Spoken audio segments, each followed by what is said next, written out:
welcome back to the Laurent Collective podcast. Thanks for letting us take a break. We hope that you had a good break if you were able to take a break during the in between Christmas and New Year's time. But it is the new year. It is. And with the new year, it's crazy. It is crazy. 2023. I'm not going to say anything about the year because every time I do that, something weird or crazy happens. I think we all feel that way anymore. Yeah. We just don't say anything at the beginning of the year anymore after 2020. So, with that being said, we did want to talk about the new year and the idea to take the pressure off of what the new year usually brings. Well, yeah, exactly. Yeah. And when we talk about pressure, we mean the pressure to set New Year's resolutions. Change all the bad things to the good things. Everything in your life all at once at the beginning of the year because now is the time. And if you don't do it now, you will never be able to do it. Never. And Ever. I am saying that from a place that I totally bought into that for so many years. Didn't I? Yeah, definitely. I'm guilty as well. Yeah, but I pulled you along. I think you were probably done with doing it. And I was like, sit down. We're doing this. Yeah. Goals. We're going to change everything. So. Sorry. Yeah. That was definitely me. And that's just how I'm wired. And so that is my personality type. But as I become older, I'm growing in that as well as just a healthier person. I'm not saying if you like to take the time, what we think the new year is good for. And we talked about this. I think we talked about this last year on one of our podcasts of like some reflection questions to ask at the end of the year. We love to do that. Like to reflect on the past year, to think about like what were great things, what were hard things, like don't ignore the hard things, and all of that stuff. And it's not to look ahead and say like we need to change all of these things right now. It's more of like what would we like to still include in this year? What do we want to not include in this year? I think is important. But the new year isn't some magical number. True. To do that. So you can do that in February. You can do it in June. I mean, whenever for you. But I think... Yeah, because, I mean, I guess, yes, it's 2023, but it might not be a quote-unquote new year for you. Like, you might be in the middle of it in some ways or different things like that. So what my saying is, don't feel the pressure or the pull to change all the things right now.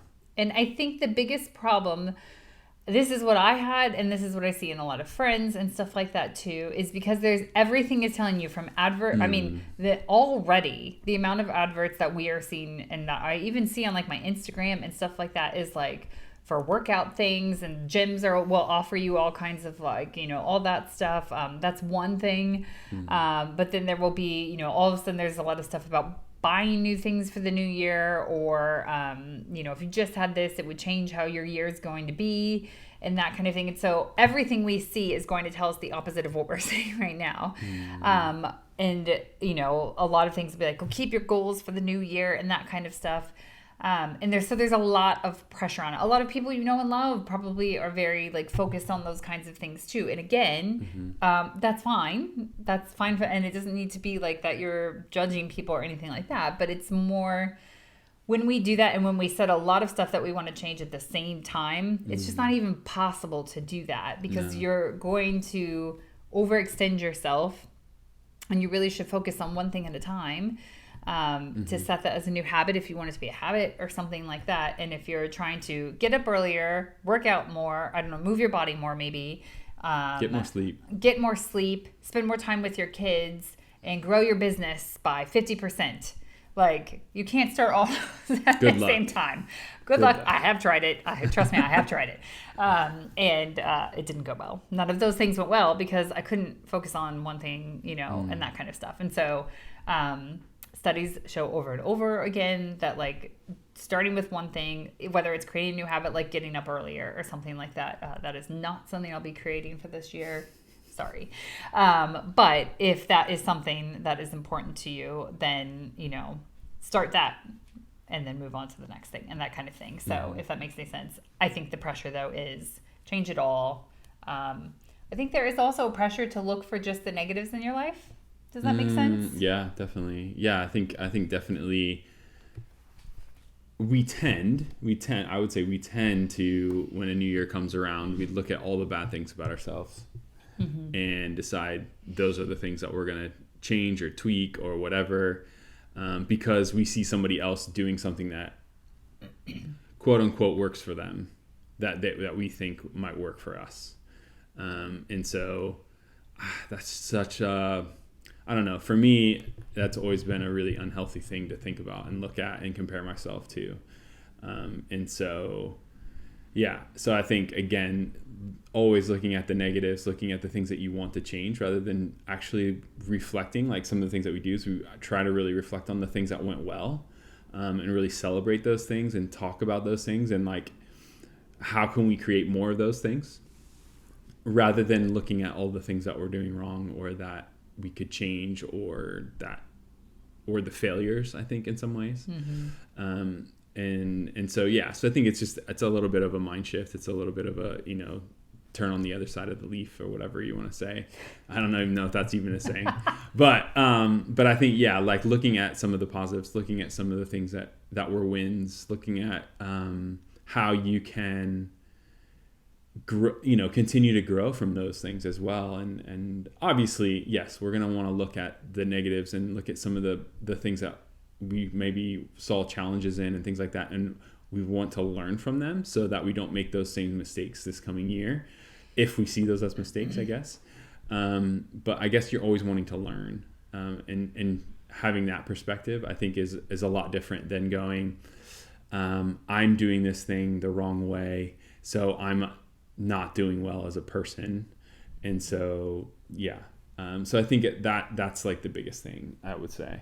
And I think we're always changing and we're always evolving. And so like wanting to change something isn't a bad thing. Where's the motivation behind yeah, it, exactly. What is the motivation behind it? If you're trying to change something just to please other people, it's most likely not going to go well in your direction. Again, I'm saying that from experience. And it's probably not going to last. It won't last, and other people may not even notice, or that's not the right. It has to be for you and the reasons that you want to do. Whether it's, whether it is to move your body more. That's an easy one because I feel like that's the one that all of us can be thrown. That's going to be in your face. And when I say move your body more, actually, it's not usually focused on that. It's about losing weight. It's not about like move your body just because it's healthy and don't worry about your weight. That's not at all what we're told. It's always about your weight. And so as we're thrown that message, what if you did make it about, I just do want to move my body by going on more walks.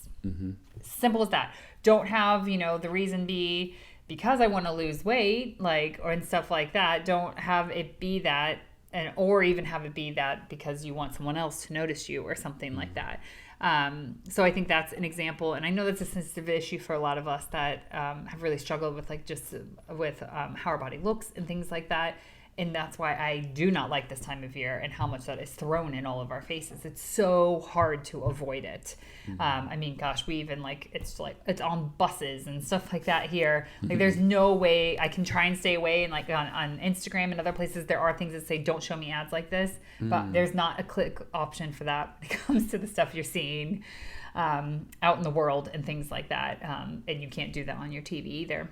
Yeah. And so that is, I guess if you're watching a streaming service maybe, but anyways, all that to say, it's really hard to avoid certain things that we will be bombarded with that then start to tell us those types of things. And so that may not be the sensitive issue for you. It may be something else. And so whatever it may be, I think that's why I said there'll be a lot of times for people to say you should really focus on the bad things that happened this year. And it's good to reflect on those and why it was hard or hurtful, or maybe some areas you can grow, or maybe that thing is still really hard and you think, actually, for the new year, I need to go to therapy for that. I need to really work through that.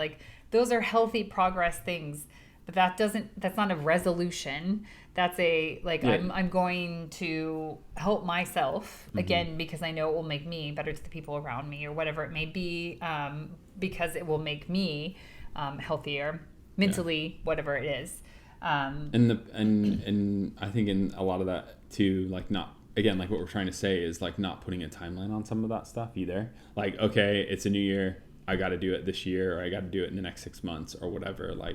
Realizing that, reflecting on some of that stuff, or like Maya said with the example of maybe I do need to go get some therapy. That potentially is not a quick fix. It's not going to be most likely it won't be. It's not going to be, you know, like be graceful with yourself and understand like this is a journey. It's something that you're, again, taking one step towards, to create, you know, the better version of you, in a sense of like, and how you're really meant to be, right? Rather than some of this other stuff that maybe we've gotten stuck in or whatever. So I was trying to think of things typically that I hear some friends say too, that are things that like in the new year they'll be talking about. And some of those are like go on more date nights with my husband or partner, or it may be like spend more time with my kids, or I want to make sure I take more days off and things like that. And there are some, when I say easy wins, I don't mean it like a win, but I mean there's some easy actions you can do that then it's done and you're like, I already have. So for instance, with several of those things, I already have on my schedule that I'm going to go on a date with my husband every 2 weeks. And you put it every Thursday, every 2 weeks or something like that. Mm-hmm. Just put it on the calendar and honor it. And then you've already done an action. If you feel like you need to do something, mm-hmm. you've already done an action that you're like, great, I've done that and I've put that on. And now the next action step is we need to find a babysitter if you have kids maybe, mm-hmm. or something like that. Or, you could do the same thing with your kids. You could, you know, set some dates and things like that with them. If you really feel like you need to do something at the beginning of the new year, again, I think it's some things we blow up to the point that like something like going on more dates or something like that, we blow up and we overcomplicate it, when sometimes it's just putting it on the calendar or mm-hmm. the diary, whatever you may call it. Mm-hmm. That sometimes it's as simple as that. And for some reason we overcomplicate it, or we're thinking through it, or we think it has to be that if we're going on a date, it always has to be this like big showy thing or whatever, when it could be simple. Making pizzas at home or something. And the idea of like actually gardening it, like even if it's on the calendar, like saying, actually, no, then if somebody asks you to do something or something to do as a couple or whatever, you can go, no, like actually, like we're busy that night. Available. You don't even have to say what you're doing. Like, you know, just we're busy. Like, and, you know, instead of going, oh, well, you know, maybe it would be better to do that than to do the date, and then you just don't do it, and then, you know, you get out of that routine again. So I think, I will say the one thing we do like to do at the end of the year or beginning of the year, again, don't put pressure on it, but pick a month to start from and a month to end with. We do January through December, but it doesn't have to be that way. It's really good if you keep some kind of calendar that shows like what you've been doing and stuff like that, to just go back and look at that. You can write it down. I know the way I do it is I do write it down to see like what all did we have going on the month of April and that kind of thing. And then the journal that I use then is like, how did you feel? Do you remember how you felt that month and that kind of thing? And for me, that's been, again, it's a reflection. It's not that I'm coming out of it in the pressure of then, I need to make all these changes. But it will be, because then we'll sit down and we'll chat about it. I'm like, gosh, do you remember this month? This was a great month. Or do you remember this month? How stressed we were. Look at how much stuff we had. That's why we were so stressed, because when you're in the middle of it, often, you don't realize why you're feeling those ways. Or because you're just going from one thing to the other. Exactly. Or it can also be a really good time to look back and like reflect and be super thankful. Like you could suddenly see that there's these certain person or certain people that you've been spending more regular time with. You're like, oh yeah, that friendship's really grown this year, and that kind of thing. And so I think we too often are, what we're trying to do, and I'm saying this again from somebody who's learned a lot from this, is we're too often trying to jump into the future and make the changes for the future instead of taking time to reflect on what has happened the past year, why we felt certain ways that we did, what to be thankful for. Even if we made an inch of progress on something, to still be thankful for that. And I'm, again, as a 3 on the Enneagram, if you're familiar with it and stuff, that is really hard for me to do. And that's why some of these like end of year reflection things have been good and have taken that pressure off for me on January 1 to start XYZ, or the 15 things that I'm starting on January 1. Instead to say like, remember that feeling that month. Why was it that way? If it's a positive thing, for instance. And how can I put that as part of my life more often? And that's like, again, it's not a goal. It's not anything like that. It's like, I liked that I did more walks with friends then, or that I did this or that kind of thing. I should probably make that more of, part of my routine or life or whatever it is. But I don't know how to even say it. It's hard because my brain works a little differently, where I'm like, okay, well, I didn't make it that day. Let's try it again tomorrow. Yeah, where I'm like, I really beat myself up about it. Really beat myself up about it. Again, have gotten a lot better through therapy, through aging, through learning some things and stuff like that. But also a lot better of trying to like celebrate what has happened, even if it didn't. I think, again, why people often reflect on the bad at the end of the year is probably the large majority of us did have something we were hoping and dreaming for in the year, and it didn't happen. Or only 50%, 20% happened, and you were really hoping for this full thing. And it's so easy to then look at the year and be like, that was a wash. And that's so sad. That's and then there's no reason to do it again, to try it again. Or you're trying it again, but you still have that kind of like you're holding on to that like loss in many ways. And I think that's none of us want to live our lives like that, looking back and thinking like, if only. There still was stuff, even if it didn't happen, or maybe in your eyes it failed or whatever it was, like you tried though, and you gave it a go and things like that. And so I think those are why it's really good to take time to reflect. Because it might give you a different point of view on things. And if you are somebody that you do feel like the new year needs to be some time that you like make some kind of change, and it's a marker moment for you, there's nothing wrong with that. What we're just saying is don't give in to the pressures that make you feel like you're forced to do that, or that you're forced to do these certain types of changes, and that you have to do it all at once or things like that, because that just... It's too much pressure.